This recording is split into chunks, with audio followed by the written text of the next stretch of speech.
Is a critical analogy to understanding our relationship with God, because the relationship between sheep and a shepherd is one of the most unique relationships that exist on this earth. Sheep are known to be the dumbest of all animals. They are completely dependent upon their shepherd. They are dependent upon their shepherd to lead them to pasture to eat.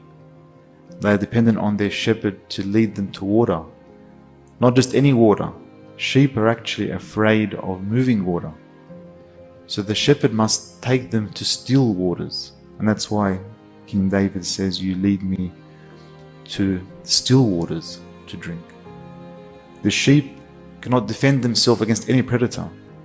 In fact, if a predator approaches, the sheep huddle together and they become a very easy target for any predator.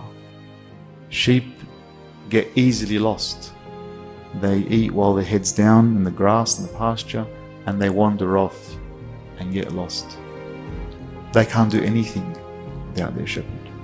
The shepherd does everything for them, leads them, guides them, and just by the voice of the shepherd.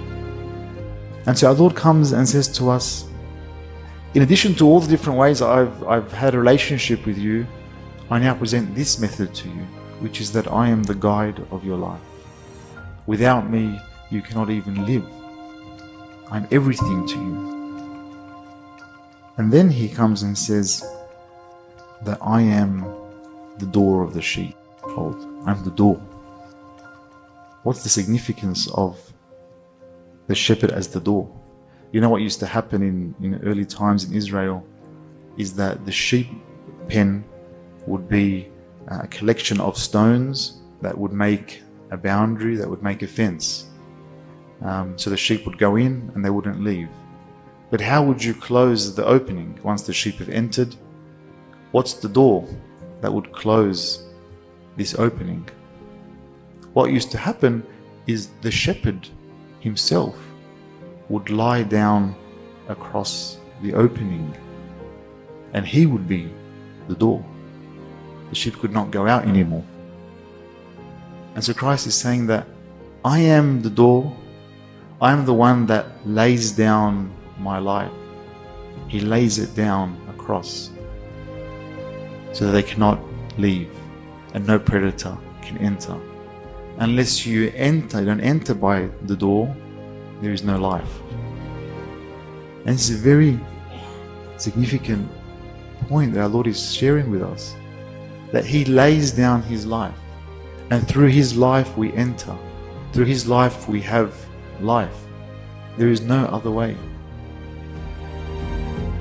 And so when we think of God in Christianity, we don't just think of a God who is distant and who is far and who is foreign and who is unknown.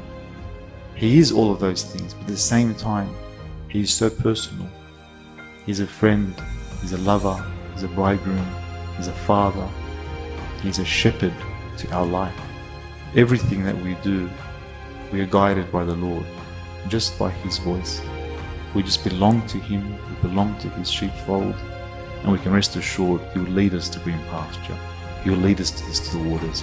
He will protect us from predators. And He's always laying down His life for us at the door. And glory be to God forever.